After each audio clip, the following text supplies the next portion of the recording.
YouTube channel medical and nurses सब। तो आज हम बात करने वाले हैं यूपी NHM के पेपर की। बहुत सारे लोगों की रिक्वेस्ट थी कि सभी पेपर आपके पास लाए जाएं जिनका भी अभी अपकमिंग टाइम में MP NHM एग्ज़ाम या फिर अदर स्टेट NHM एग्ज़ाम है स्टाफ नर्स के लिए। तो जैसा मैंने आप सभी से कहा था कि NHM का paper as compare to CHO के अलग होता है थोड़ा सा। NHM में आपके सभी सब्जेक्ट एटलीस्ट 10 सब्जेक्ट तक पूछे जाते हैं, लेकिन जो CHO होता है आपका उसमें आपका 60 to 70% है कम्युनिटी हेल्थ नर्सिंग कवर कर लिया जाता है। तो यहाँ पर ये पेपर है जो पेपर कंडक्ट करवाए गए थे यूपी में रिसेंट में, वो हुए थे 18, 19, 20 3 दिन। तीनों दिन की आंसर कीज आपको अपडेट की जाएंगी। ऑलरेडी आपने आंसर की अपनी देख ली, ऑब्जेक्शन भी लगा दिए हैं, बट जिन्होंने यदि 18 तारीख को पेपर दिया है वो लोग 20 तारीख की देखना चाहते हैं, फिर जिनका 20 को पेपर हुआ 18 की आप देखना चाहते हैं।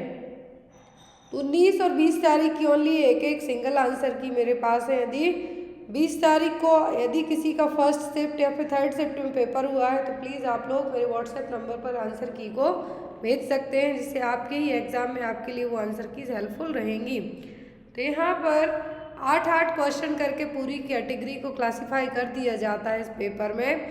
तो अभी जब आप MP NHM का पेपर दे रहे हैं, यदि फरवरी आई थिंक फर्स्ट वीक में ही आपका एग्ज़ाम है, तो आप लोग इस आंसर की को देख सकते हैं। सभी आंसर की जो ऑफिशियल ऐप है वहाँ पे आपको ऐड कर दी जाएंगी एज इन PDF फॉर्मेट में, मे बी आज रात तक। और इन केस आप लोग वहाँ से PDF परचेस नहीं कर पाते हैं किसी भी रीज़न से, तो आपको चैनल पर पूरी आंसर की अपडेट कर दी जाएंगी, तो आप यहाँ पे भी देख सकते हैं। तो यहाँ पर ये जो पेपर हुआ था 18, 19, 20 3 दिन चला था, इसकी ऑफिशियल आंसर कीज आ चुकी हैं ऑलरेडी। जिन्होंने नहीं देखी प्लीज़ देख लें, जिनने पेपर दिया था वही इनको देख सकते हैं। तो यहाँ पर मैंने कोई भी मॉडिफिकेशन नहीं किए हैं जिससे आपको कोई भी डाउट ना हो। अब बात रहती है कि बहुत सारे लोगों के कमेंट्स आते हैं कि आप आंसर को शो मत किया कीजिए। तो यदि इन केस मैंने इसको टाइप करके आपके लिए डाला तो आपको लगेगा कि मैडम ने खुद से बना दी, इसलिए फर्स्ट टाइम जब भी आंसर की आती है एज एन जैसी आंसर की अपडेट करता है NHM वही आपको प्रोवाइड की जाती है। फिर यदि आपके कोई भी डाउट्स रह जाते हैं तो क्वेश्चंस के बेस पर उसके रेशनल को आपको बताया जाता है कि आपके डाउट भी क्लियर हो जाएं। तो यहाँ पर जो ग्रीन कलर से मार्क है ये ऑफिशियल आंसर की के थ्रू किया गया मार्क है, और आपने जिन्होंने ऑब्जेक्शन नहीं लगाए हैं या फिर लगाना चाहते हैं तो मे भी हो सकता है डेट हो या ना हो, मैंने चेक नहीं किया है, बट आपकी आंसर की आई थिंक 25 को ही आ गई थी, तो आप लोग एक बार ज़रूर चेक कर लें। तो यहाँ पर फर्स्ट क्वेश्चन है आपका 80% नर्सिंग से है, बाकी 20% नॉन नर्सिंग है। MP में 85% नर्सिंग से आने वाला है, 15% नॉन नर्सिंग कंटेंट आपका कवर करेगा। तो यहाँ पर फर्स्ट क्वेश्चन था आपको, brow presentation is categorised under which of the following presentation of delivery. ये ब्रो प्रेजेंटेशन 18 जनवरी की फर्स्ट शिफ्ट के पेपर में भी आया है। तो आपको अब एक चीज़ यहाँ पे याद रखनी है, यदि कि आपको गायनिक में प्रेजेंटेशन वाले प्रेजेंटेशन लाई एटीट्यूड से क्वेश्चन आए हैं तो सभी शिफ्ट में सभी डेज में आए हैं, ऐसा नहीं कि पर्टिकुलर किसी एक दिन और एक शिफ्ट में आए हैं, सभी में आए हैं। फिर वो ब्रो पूछ लें, ब्रीच पूछ लें या फिर वर्टेक्स पूछ लें, कुछ भी पूछ सकते हैं। तो यहाँ पर कहा है ब्रो प्रेजेंटेशन किस तरीके की कैटेगरी के प्रेजेंटेशन में आएगा, कंपाउंड, शोल्डर, सिफेलिक या फिर ब्रीच। तो ब्रो प्रेजेंटेशन में क्या रहेगा, हेड एक तो डाउन साइड रहेगा आपका, ब्रोज एरिया आगे को रहेगा, तो एक इसमें आएगा आपका सिफेलिक प्रेजेंटेशन की कैटेगरी में। क्लियर है। यदि बटुक्स कहते हैं यहाँ पर तो वो आता ब्रीच में, लेकिन ब्रो प्रेजेंटेशन आया है तो एक इसमें आएगा आपका सिफेलिक में। Next one is which layer of uterus helps in implantation. Uterus की कौन सी लेयर इम्प्लांटेशन में हेल्प करेगी। ऑप्शन में है फॉलिकल्स, एंडोमेट्रियम, पेरीमेट्रियम या फिर मायोमेट्रियम।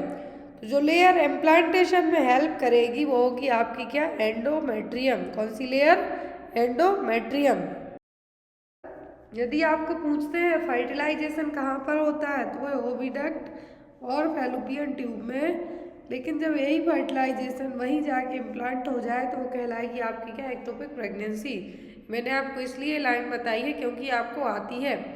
इम्प्लांटेशन में जो लेयर हेल्प कर रही है वो क्या है, एंडोमेट्रियम।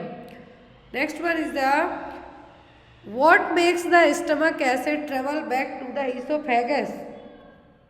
कौन सा स्पिंचर है, कौन सा स्पिंचर है यहाँ पर, या फिर कौन सा यहाँ पर पार्ट है जो कि स्टमक में क्या करेगा, acid travel back to oesophagus, जो ईसोफेगस में वापस से एसिड चला जाए।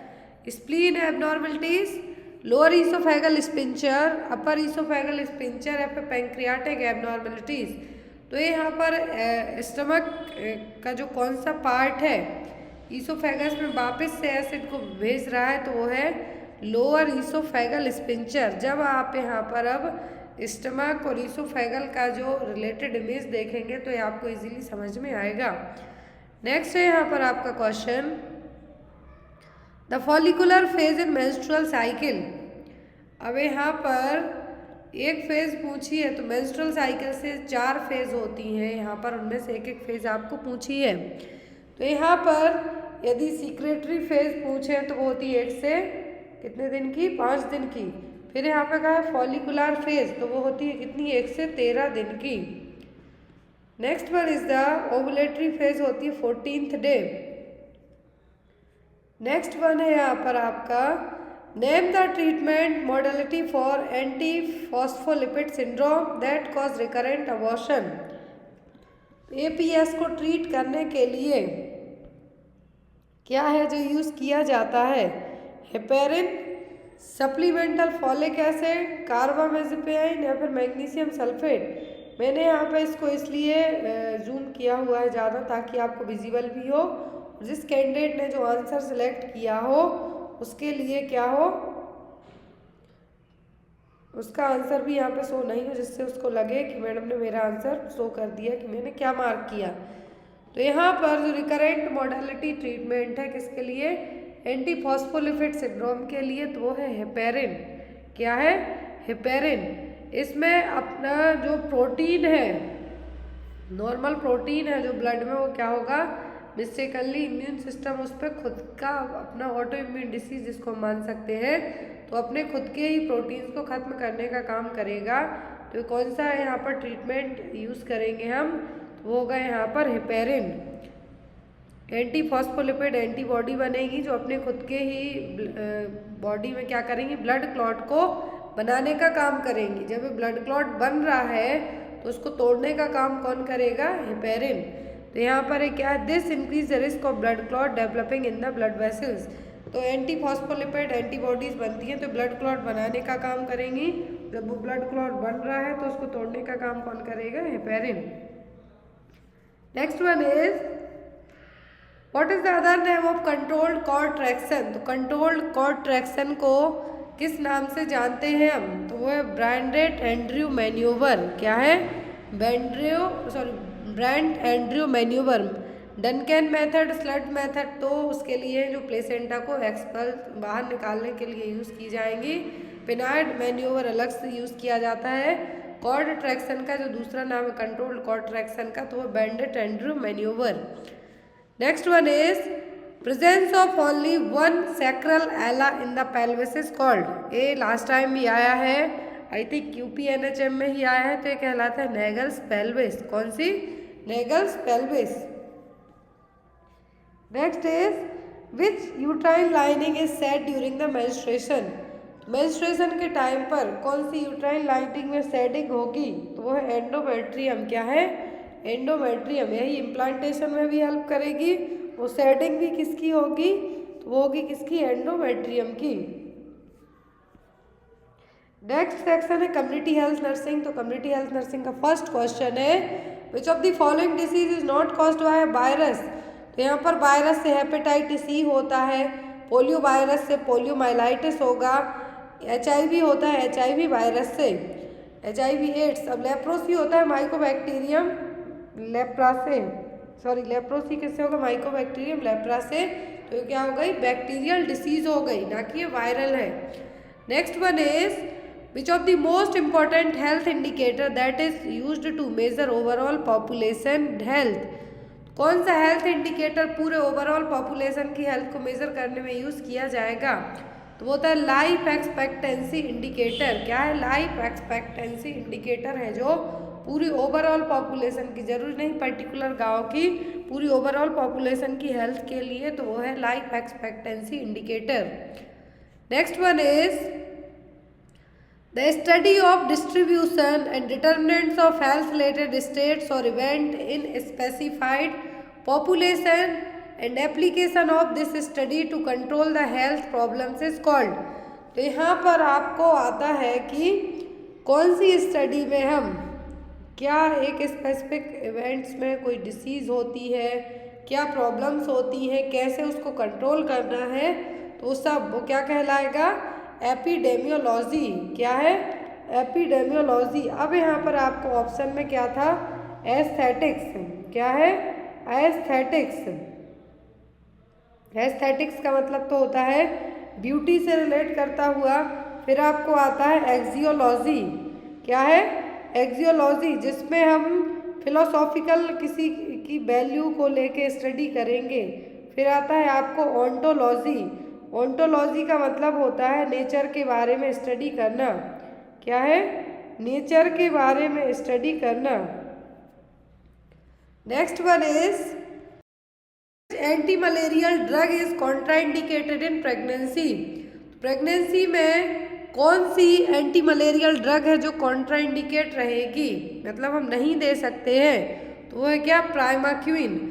कोई भी जब आपको इस तरीके का क्वेश्चन आता है तो क्यों नहीं दे सकते? क्योंकि ये प्लेसेंटा को क्रॉस करके बेबी को हार्म करेगी।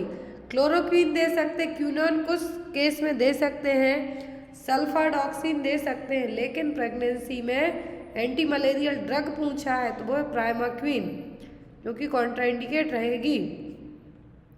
Next one, the denominator used to calculate the crude death rate. Crude death rate के लिए कौन सा डिनोमिनेटर यूज किया जाएगा?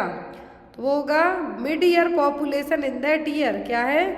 Mid year population in that year है जो डिनोमिनेटर यूज किया जाएगा। किसमें?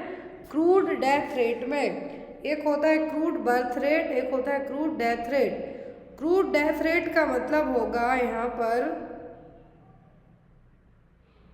क्रूड डेथ रेट, या फिर हम जिसको CDR भी कहेंगे, mid year population, total number of death in a calendar year पर 1000 मिड ईयर एस्टिमेटेड पॉपुलेशन है। क्या है? क्रूड डेथ रेट कहलाएगा। तो यदि आपसे कहें क्रूड डेथ रेट के लिए कौन सा डे आप सेलेक्ट किया जाता है, तो वो होता है 1 जुलाई। हमेशा आपको यदि इस तरीके का क्वेश्चन आता है तो आपको क्या कहना है? 1 जुलाई। और जो डिनोमिनेटर यूज किया जाता है वो होता है mid year population. Next one is which of the following IUD is shown in this image below. तो यहाँ पर ये दिख रही है आपको कॉपर T220C। ये जो इमेज दिख रही है क्या है? Copper T220C। ना तो ये 375 है ना प्रोजेस्टा साइट है। क्या है? Copper T220C। तो यहाँ पर इसका यदि आपसे ड्यूरेशन पूछे कॉपर T20C का, तो ये कितना होगा? तो इसका यदि आपसे ड्यूरेशन 20 ईयर्स तक, बट इसको नाउअडेज बहुत ही कम यूज़ किया जाता है। Next one is the lipase loop is considered under which generation of IUD। तो लिपेज लूप आते हैं फर्स्ट जनरेशन में। किसमें? फर्स्ट जनरेशन IUD में। सेकंड, थर्ड, फोर्थ जनरेशन है जो IUD की कैटेगरी, लेकिन फर्स्ट जनरेशन क्या है? Lipase loop. ये पढ़ा है हमने। Next one is the number of new cases of a disease divided by the population at risk for disease in a specific place during a specific period of time multiplied by 100 is called. तो यहाँ पर 100 कर दिया, multiplied कर रहे हैं इससे, तो ये क्या हो गया? ये आपका रेट हो गया। अब यहाँ पर कहा है कि ओनली न्यू केस है डिसीज के, तो क्या कहलाएगा? Incidence rate. यहाँ पर आपको किसी भी तरीके से डाउटफुल होने की ज़रूरत ही नहीं है। जब आपसे यहाँ पर न्यू प्लस ओल्ड कहते तो आप इसको प्रेवलेंस रेट कह सकते थे। यहाँ डेथ रेट का तो कोई सवाल ही नहीं है, ना ही केस फैटिलिटी का है। यहाँ पर आपको इन दो ऑप्शन में कंफ्यूजिंग ना हो, इसीलिए साफ साफ कहा है कि नंबर ऑफ न्यू केस किसी भी डिसीज़ के, फिर यहाँ पर रेट निकाल के कहा है तो वो हो गया 100 से मल्टीप्लाई किया जाना है किसी स्पेसिफिक टाइम पीरियड के अकॉर्डिंग, तो वो इंसिडेंस रेट। नेक्स्ट सेक्शन है आपका fundamental of nursing. Fundamental of nursing का फर्स्ट क्वेश्चन है which of the following is not advisable to clean the pressure sore, तो प्रेशर सोर को हम किससे क्लीन नहीं करेंगे? सॉल्ट वाटर से कर सकते, सोप से, सलाइन स्प्रे से, लेकिन हाइड्रोजन पेरोक्साइड यूज नहीं किया जाएगा। Next one is chemotherapeutic drug should be discarded in, तो ये 18 तारीख के पेपर में भी आया है आपको क्वेश्चन कि कौन सी मेडिसिन है जो आपकी या फिर एक्सपायर्ड है, यहाँ पर कीमोथेराप्यूटिक ड्रग है, किस कलर के बिन में डिस्कार्ड की जाएंगी? यहाँ पर भी वही है कि किस में डिस्कार्ड की जाएंगी? Yellow been with bio hazard mark, yellow colour का बिन हो लेकिन साथ में बायो हैजार्ड मार्क भी लगा हुआ हो, उसमें आप कीमोथेराप्यूटिक ड्रग जो कैंसर में यूज़ की जाने वाली ड्रग है उनको डिस्कार्ड कर सकते हैं। Next is the part of the syringe which hold the medication is called, plunger तो जो आप पीछे को खींचते हैं, अब जो एक छोटा पार्ट है यहाँ पर जिसमें मेडिकेशन भरी हुई रहेगी वो पार्ट क्या कहलाता है? Barrel. Next is the following colour code bin are for waste disposal except, तो ब्लैक, ब्लू, येलो यूज किया जाता है, येलो, रेड, ब्लैक यूज होता है, लेकिन रेड, ब्लैक, पर्पल यूज नहीं होता है। एक्सेप्ट करके क्वेश्चन कहा है, रेड, ब्लैक, पर्पल यूज नहीं होता है। Next is nursing intervention for fluid volume deficit include all of the following accept, तो नर्सिंग इंटरवेंशन सब बनेंगे फ्लूइड वॉल्यूम डेफिसिट को लेके किसी एक को छोड़कर। Administer electrolyte replacement as needed as ordered, educate patient and family on possible cause of dehydration, encourage patient for oral intake, लेकिन पेशेंट की लैब वैल्यू है जो यहाँ पर आपको इंटरवेंशन में नहीं आएगा। Next is antiseptics are used, तो antiseptics only on surface for killing pathogen micro organism on surface and on the skin, तो हमेशा एंटीसेप्टिक्स जो क्रीम वगैरह होती हैं ओनली ऑन स्किन पर ही यूज़ आपकी की जा सकती हैं, न तो माइक्रो ऑर्गेनिज्म को मारने का काम करेंगी, यहाँ पर बैक्टीरिसाइडल बैक्टीरियोस्टैटिक होंगे, लेकिन यहाँ पर एंटीसेप्टिक्स पूछा है तो only on the skin.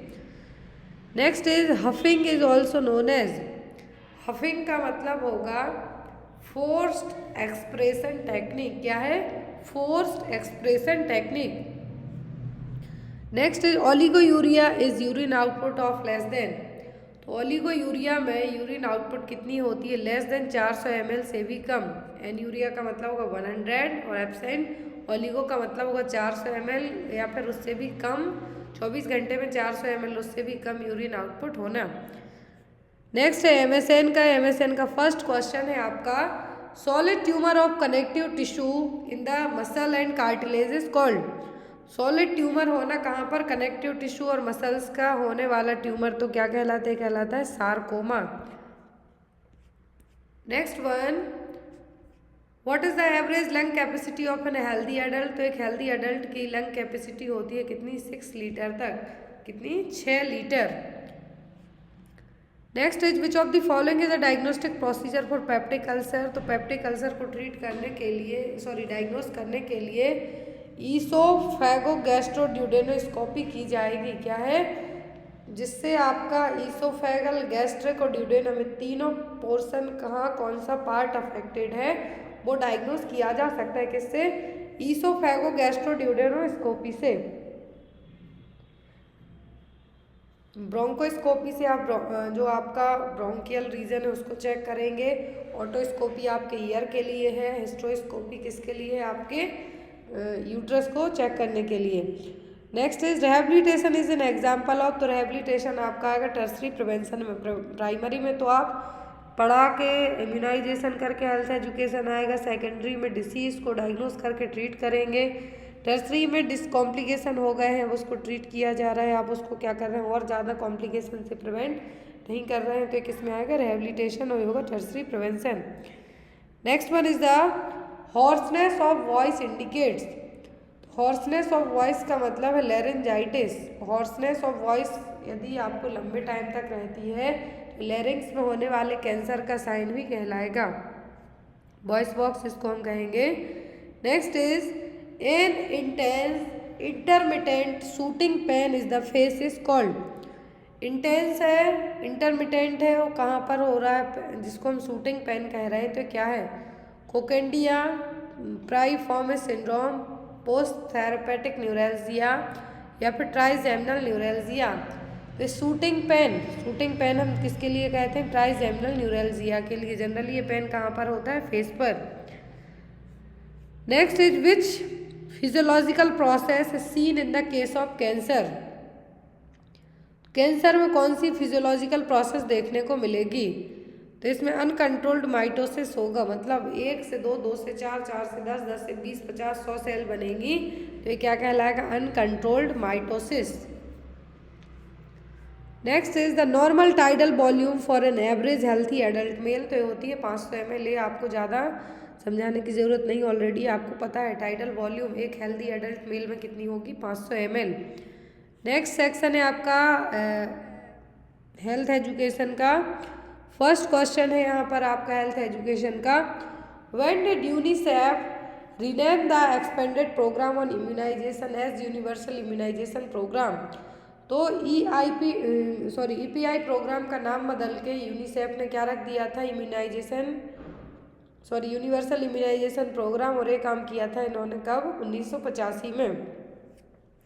Next है Bengal test is done to assess. Bengal test use किया जाता है माल न्यूट्रिशन को असेस करने के लिए। और जो बेंगल टेस्ट है क्या है? जो बेंगले टेस्ट है या फिर बेंगल टेस्ट के नाम से आप इसको पढ़ सकते हैं। तो इस टेस्ट में किया क्या जाता है कि जो आपका रिस्ट है, क्या है? बच्चों का जो रिस्ट जनरली शोल्डर है, यहाँ पर एक चूड़ी, बेंगल नाम से ही आप इसको जान सकते हैं। तो इसमें क्या किया जाएगा? आर्म सरकमफेरेंस इससे चेक किया जाएगा। यदि 4 सेंटीमीटर के यहाँ पर भी स्लिप हो जाए, यहाँ पर जैसे हम साकेट टेप यूज़ करते हैं उसी तरीके से बेंगल्स टेस्ट भी किया जाता है। आर्म सरकमफेरेंस चेक करेंगे और किसके लिए होगा? माल न्यूट्रिशन के लिए। Next one is one of the most important aspect of hand washing.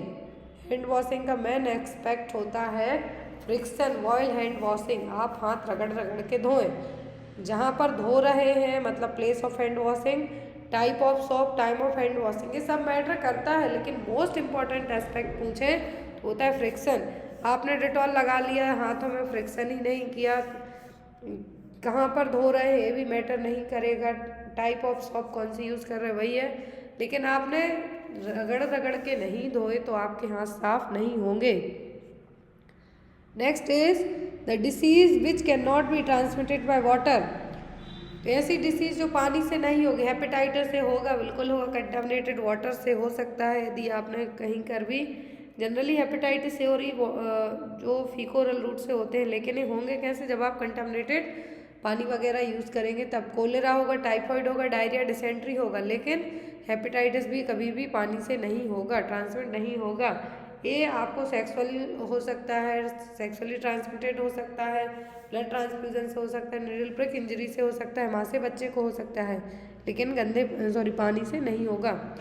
Next one is which scheme provides maternal and child health services in rural area by giving 700 रुपये किस scheme के तहत दिए जाते हैं मैटरनल और चाइल्ड हेल्थ में? तो वह जननी सुरक्षा योजना। किसमें? जननी सुरक्षा योजना, GSY स्कीम के तहत। इसमें लो परफॉर्मिंग स्टेट होते हैं, हाई परफॉर्मिंग स्टेट होते हैं। माँ को कितना दिया जा रहा है यहाँ पर? 700 रुपये। रूरल एरिया की बात की जा रही है तो कितना? 700।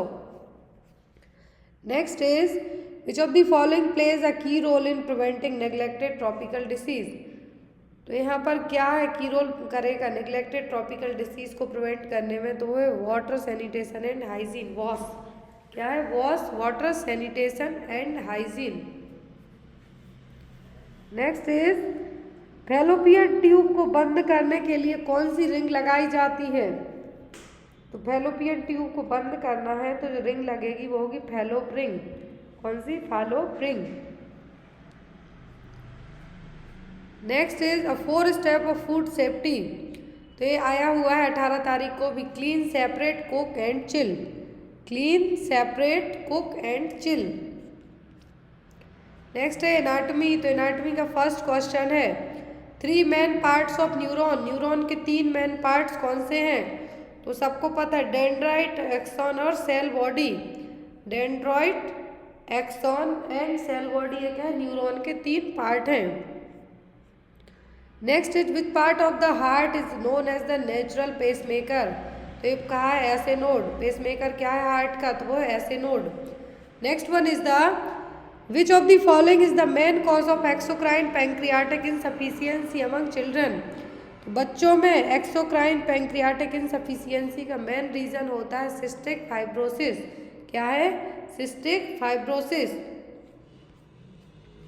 Next one is the which part of the skin produce sebum और ऑयल, जो कि हेयर को डस्ट और बैक्टीरिया से फ्री रखेगा, कौन सा है जो सीबम को प्रोड्यूस करता है, तो वो सेबेसियस ग्लैंड, क्या है, सेबेसियस ग्लैंड।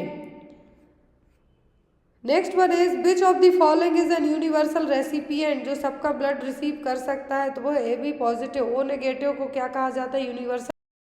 यहाँ पर which of the following acts as a shock absorber cushioning the brain against the skull, shock absorber cushioning का काम कर रहा है ब्रेन में किस अगेंस्ट द स्कल के, खोपड़ी के, तो ये क्या है, ये कहलाता है सेरिब्रोस्पाइनल फ्लूइड, ये क्या है, सेरिब्रोस्पाइनल फ्लूइड के फंक्शन बता दिए, रोल बता दिए, शॉक एब्जॉर्बर का काम कर रहा है, कुशिंग का काम कर रहा है, तो क्या है, CSF।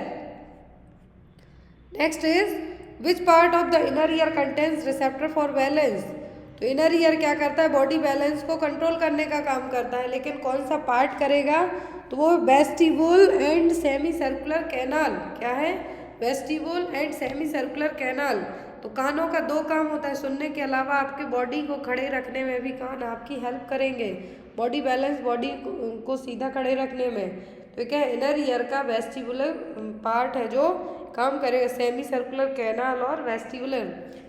Next one is the right bronchus after entering the right lungs at the high lung divides into how many branch, तो राइट ब्रोंकस है जो, ब्रोंकाई 2 पार्ट में डिवाइड होके राइट लेफ्ट में जाएगा, राइट ब्रोंकाई है जो, सॉरी ट्रैकिया 2 पार्ट में डिवाइड होगी नीचे साइड आके, राइट लेफ्ट, अब क्या बनेगा, ब्रोंकस। जो ब्रोंकाई है, राइट ब्रोंकस का जो पार्ट है जब राइट लंग्स में एंटर होता है हाइलम के यहाँ से, तो ये कितने पार्ट में डिवाइड हो जाता है, तो होगा 3 में, इसीलिए राइट लंग में कितने लोग होते हैं, 3, लेफ्ट में 2, तो यहाँ पर क्या होगा, डिवाइडेड इनटू 3 ब्रांचेस। नेक्स्ट है न्यूट्रिशन, न्यूट्रिशन का first question, what are the basic unit of protein, तो ये आई थिंक MPPB में भी आया है, MP CHO में आया है, राजस्थान में भी आया है। तो प्रोटीन का जो बेसिक यूनिट है वो क्या है, अमीनो एसिड, क्या है, अमीनो एसिड। नेक्स्ट है what is rich in magnesium, सबसे ज़्यादा मैग्नीशियम किस में पाया जाता है, पोटेशियम पूछा तो बनाना, मैग्नीशियम पूछा है तो किस में है, स्पाइनच में, पालक की भाजी में, खूब खाइए। नेक्स्ट है yellow red and green leafy vegetable such as spinach, carrot and mango are good source of, तो येलो फ्रूट्स होते हैं जो रेड होंगे, ग्रीन होंगे, लीफी वेजिटेबल्स हो गई जैसे पालक हो गई, गाजर हो गई, आम हो गई, इनमें सबसे ज़्यादा क्या पाया जाता है, तो इनमें सबसे ज़्यादा होगा क्या, विटामिन A, जितने भी खट्टे फल होंगे उनमें होगा vitamin C। Next is what are the building blocks of protein, तो ये है amino acid. Next what will happen if baking soda is added while cooking green leafy vegetable, तो यदि आपने हरी सब्जियों में, हरी पत्तेदार सब्जियों में बेकिंग सोडा मिला दिया तो ये क्या करेगा, तो ये थायामिन और विटामिन C को मारने का काम कर देगा, कौन, बेकिंग सोडा, बेकिंग पाउडर। यदि आपने बेकिंग सोडा, आप हरी सब्जियां बना रहे हैं उसमें कभी भी नहीं डाला जाता, बेकिंग सोडा को आप केक वाले आइटम में डाल सकते हैं या फिर कुछ अदर आइटम्स में, लेकिन हरी सब्जियों में नहीं डालते, क्यों, क्योंकि ये विटामिन C को डिस्ट्रक्ट करने का काम कर देगा। Next one is which of the following is the source of plant based protein, तो ये ग्रेन्स, क्या है, ग्रेन्स, प्लांट बेस्ड प्रोटीन कहा है तो ये grains. Next is the total percentage of calorie obtained from carbohydrate, तो कार्बोहाइड्रेट से कितनी कैलोरी मिल जाती है आपको, 45 से 60% तक। Next is high fibre diet include, तो हाई फाइबर डाइट में क्या आएगा, clear liquid and milk, spices and salt, sugar and creams या फिर leafy vegetables and raw fruits, तो हाई फाइबर डाइट्स में आएंगी आपकी लीफी वेजिटेबल्स और रॉ फ्रूट्स, कच्चे फल। नेक्स्ट है फर्स्ट एड। फर्स्ट एड का फर्स्ट क्वेश्चन ही है, which of the following is not among the golden rule of first aid. First aid में आपकी प्राइमरी केयर वाले जो है यहाँ पर, तो उसमें आपको क्या गोल्डन रूल नहीं है। Stay calm, don't think about your own safety, activate the emergency response system, do first thing first. First aid में आपका स्टे काम, आप शांत रहेंगे तभी आप पर्सन की केयर कर पाएंगे, नहीं तो आप भी हड़बड़ी में कुछ का कुछ कर देंगे। Emergency response system, first thing जो सबसे पहले करना है वही करना है। Don't think about your own safety, यहाँ पर क्या कहा है, गोल्डन रूल नहीं है, तो क्या don't think about your own safety, आपको अपनी सेफ्टी के बारे में सोचना है, ऐसा नहीं करना, नहीं तो आप भी जाके आपको कोई और फर्स्ट एड देने आ जाए। Next one is what is the other name of cravat bandage. Cravat bandage का दूसरा नाम है triangular bandage. Next is what is the ratio of chest compression to breath in CPR. Cardiopulmonary resuscitation में क्या ratio होना चाहिए, तो वो 30 compression and 2 breath, 30/2, 30 compression 2 breath. Next है the management of major haemorrhage includes all of the following except. यदि किसी को ब्लीडिंग हुई है तो ब्लीडिंग को स्टॉप करना है, ब्लड प्रोडक्ट्स एडमिनिस्टर किए जाएंगे, फूड एडमिनिस्टर किया जाएगा, लेकिन हेपेरिन एडमिनिस्टर यहाँ पर मेजर हेमरेज हुआ है यदि किसी को, तो यहाँ पर एडमिनिस्टर द हेपेरिन ये नहीं होगा, नहीं तो ये क्लॉट बनाने का काम करने लगेगा, तो जहाँ ब्लड जाना है वहाँ जा ही नहीं पाएगा।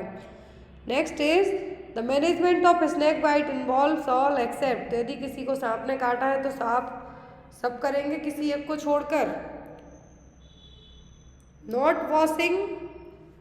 Washing the area and sucking the blood wound, not tourniqueting या फिर नॉट सकिंग, ना तो आपको सक करना है जैसे मूवी में देख के कि खून पीने लगते हैं, वो आपको नहीं करना है। Not tourniqueting, not washing. Next है यहाँ पर on the basic of depth of burn second degree involve. Second degree burn में एपिडर्मिस और पार्ट ऑफ डर्मिस दोनों इन्वॉल्व रहेंगे, ओनली एपिडर्मिस जाएगी फर्स्ट डिग्री में, बस मसल्स आपके थर्ड डिग्री बर्न में चले जाएंगे। Next one, which of the following is the best method of opening the airway of a suspected cervical vertebral injury. यदि किसी को आपको लगता है कि सर्वाइकल इंजरी हुई है एक्सीडेंटल केस में, तो आप और एयरवे को कैसे ओपन करेंगे, जा थ्रस्ट मैन्यूवर से। किससे, जा थ्रस्ट मैन्यूवर से। हेड टिल्ट चिन लिफ्ट भी यूज़ किया जाता है, लेकिन ये कब यूज़ करेंगे, जब स्पाइनल इंजरी का आपको डर लग रहा हो तब। सर्वाइकल इंजरी के चांसेस आपको लगते हैं, जा थ्रस्ट मैन्यूवर यूज़ करेंगे।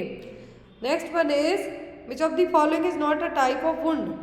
कंट्यूजन है, क्रश इंजरी है, एप्रेशन है, हेमेटोमा है, जो वुंड का टाइप नहीं है। नेक्स्ट है पीडियाट्रिक नर्सिंग और चाइल्ड हेल्थ नर्सिंग। तो इसका फर्स्ट क्वेश्चन है which of the following is not the route of transmission of diphtheria. Diphtheria आपको माउथ, थ्रोट, नोज, क्योंकि ये ड्रॉपलेट इन्फेक्शन से फैलेगा, लेकिन ये ब्लड से आपको नहीं जाएगा। Next one, what is the other name of Taenia solium. तो टीनिया सोलियम को हम पोर्क टेप वॉर्म के नाम से भी जानते हैं। किससे, pork tapeworm. Next one, all of the following are common respiratory disorders among children except. Bronchopneumonia होगा, टीबी होगा, अस्थमा होगा। बिल्म्स ट्यूमर किडनी में होता है, बच्चों में ही होने वाला कॉमन ट्यूमर है, जो क्या है, किडनी में होने वाला ट्यूमर, जिसको हम बिल्म्स ट्यूमर कहेंगे। लेकिन यहाँ पर रेस्पिरेटरी डिसऑर्डर्स की बात हो रही है, तो क्या हो जाएगा, Wilms tumour. Next one is which of the following is not used in malnutrition universal screening tool. MUST tool जिसको हम कहते हैं, इसमें क्या नहीं है। Effect of acute disease, weight loss, body mass index, क्योंकि माल न्यूट्रिशन के लिए है, लेकिन यहाँ पर मेडिकेशन का इफेक्ट इसमें इंक्लूड नहीं होगा। Next is a mother has brought her 2-year-old child for routine checkup. Birth weight of the baby was 3 kg। Now what weight you will consider normal for this child. 2 साल का बच्चा routine checkup के लिए आया है, अब उसका birth weight कितना है, सॉरी उसका बर्थ वेट था 3 किलो।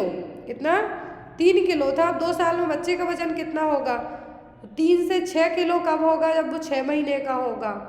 क्लियर?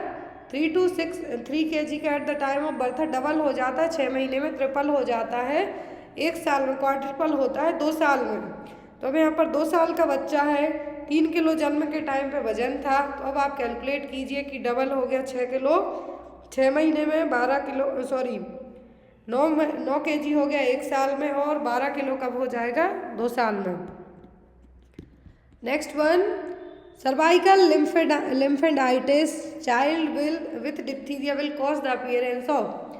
तो यहाँ पर बच्चे को सर्वाइकल लिम्फेडेंटाइटिस है, किसके कारण हुआ? डिप्थीरिया के कारण। तो ये क्या कहलाएगा? Bull's neck. Next is when does a patient with acute hepatitis B symptoms. तो हेपेटाइटिस बी के सिम्टम्स कब दिखाई देंगे? 2 से 5 महीने में, after invasion of the virus, क्योंकि सबसे ज़्यादा जो इंक्यूबेटरी पीरियड होता है, लक्षण दिखाने वाला टाइम होता है हेपेटाइटिस की जो क्लास है ABCDE, तो सबसे ज़्यादा होता है हेपेटाइटिस बी में। यदि मान लीजिए आपकी बॉडी में वायरस 2 से 5 महीने पहले ही एंटर हुआ है, तब आपकी बॉडी सिम्टम दिखाएगी। कब? 2 से 5 महीने में, after invasion of the virus. Next one, if a birth weight of a baby is 2.5 kg, how much its expected weight of the baby at 1 year of age?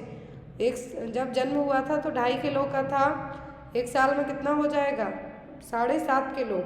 5 kilo वजन होगा बच्चे का 6 महीने में, बच्चे का ट्रिपल हो जाएगा कब? 1 साल में। नेक्स्ट है यहाँ पर आपका एडमिशन एंड वार्ड मैनेजमेंट। तो इसका फर्स्ट क्वेश्चन है, how frequency should the periodic stock verification be carried out. तो पीरियोडिक स्टॉक वेरिफिकेशन कब किया जाता है? तो ये होता है 1 in 12 month, साल में एक बार। Next is what is the nurse patient ratio for normal ward based on staff inspection unit.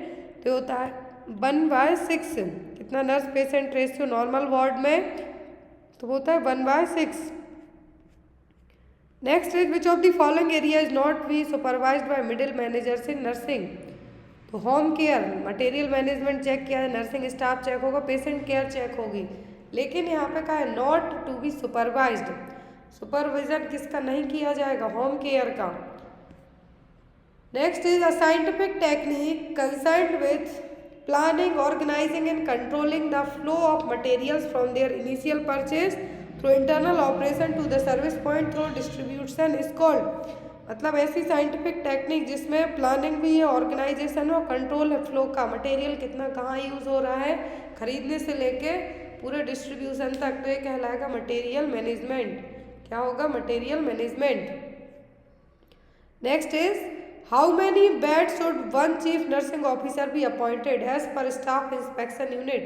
तो SIU नॉर्म्स के अकॉर्डिंग नर्सिंग ऑफिसर के लिए, चीफ नर्सिंग ऑफिसर के लिए अपॉइंट किया जाएगा कितने बेडेड में? 500 बेडेड में। Next in which year was the hospital information system first introduce. ये हमने पढ़ा है HIS सिस्टम। तो ये सबसे पहले लाया गया था कब? 1960 में, 1960s में। नेक्स्ट है which is the most effective style of leadership. तो वो है डेमोक्रेटिक लीडरशिप स्टाइल। ये एग्जाम में आपको आती है। लेस फेयर लीडरशिप आता है, डेमोक्रेटिक आता है, ऑटोक्रेटिक आता है, ब्यूरोक्रेटिक कम आता है। तो डेमोक्रेटिक लीडरशिप स्टाइल में जो लीडर है सभी की बात सुनेगा भी। नेक्स्ट क्वेश्चन है इन्वेंट्री कंट्रोल। स्टॉक की गई वस्तुओं का पर्यवेक्षण और विश्लेषण करना है कि क्या वे आपूर्ति और एक्सेसिबिलिटी के संदर्भ में पर्याप्त हैं। क्या कहलाएगा? मतलब जितनी ज़रूरत है, जितना यूज़ होना चाहिए वो सब है या नहीं, वो कहलाएगा आपका इन्वेंट्री कंट्रोल। फिर आपका GK GS आता है। तो यहाँ पर फर्स्ट क्वेश्चन है आपका कि कितने टाइम में कितनी दूरी तय करी जाएगी। तो है कि car finish a trip in 12 hour at a speed of 80 kilometre per hour. जिस भी ट्रिप पे आप जा रहे हैं 12 घंटे में वो ट्रिप कंप्लीट कर देगी 80 किलोमीटर पर आवर की स्पीड से। कितने घंटे लगेंगे उसी तरीके की ट्रिप को 8 घंटे में कंप्लीट करने में? तो होगा 40 घंटे। कितना? 40 किलोमीटर पर आवर से चलेगी जब 8 घंटे में ट्रिप कंप्लीट होगी। Next is in January 2022 which of the following companies made a $1 billion investment in Airtel through the India designation fund. तो यहाँ पर कौन सी कंपनी ने एयरटेल में $1 बिलियन इन्वेस्टमेंट किया था? तो ये थी गूगल। किस कंपनी के लिए? एयरटेल के लिए।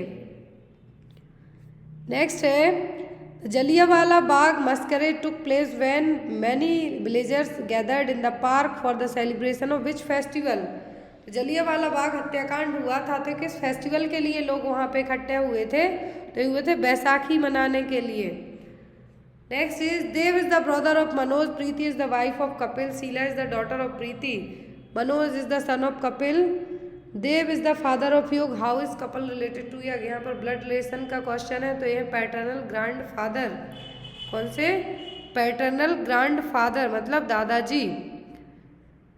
नेक्स्ट है यहाँ पर एक पोर्टेबल इनपुट डिवाइस है जिसे इसमें से डेटा को बिना कॉपी और टाइप सीधे कंप्यूटर में इनपुट करने के लिए डॉक्यूमेंट के ऊपर रखा जाता है तो ये हैंड हेल्ड स्कैनर।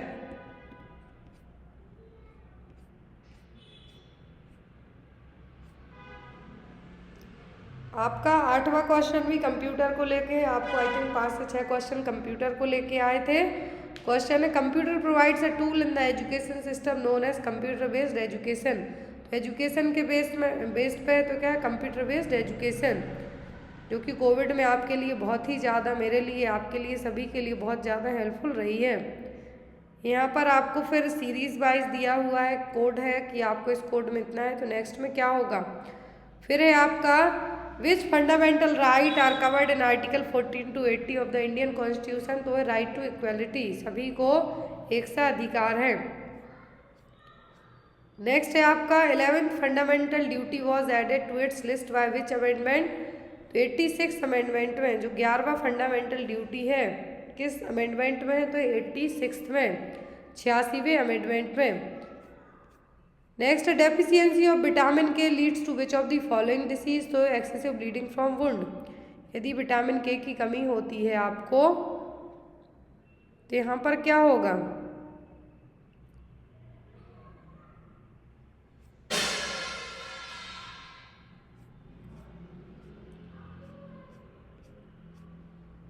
नेक्स्ट है आपका which of the following application services provided single platform for all citizen to access pan India e governance services. तो वो है उमंग। क्या है? उमंग। लास्ट है आपका मैन मेमोरी एंड कंप्यूटर। तो वो रैम एंड रोम। क्या है? रैम एंड रोम। तो ये था आपका यूपी NHM स्टाफ नर्स का 20 जनवरी का पेपर, जो कि 12:30 से 2:30 बजे तक कंडक्ट करवाया गया था। हम ऐसे ही आपके अलग अलग जगह के पेपर्स को सॉल्व करेंगे जिससे आपके लिए हेल्पफुल रहे पूरे पेपर्स। आपके कोई भी डाउट हो क्वेश्चन पेपर को लेके तो आप मुझे व्हाट्सएप पे या फिर कमेंट बॉक्स में मैसेज कर सकते हैं। Thank you for watching us. Bye bye, take care.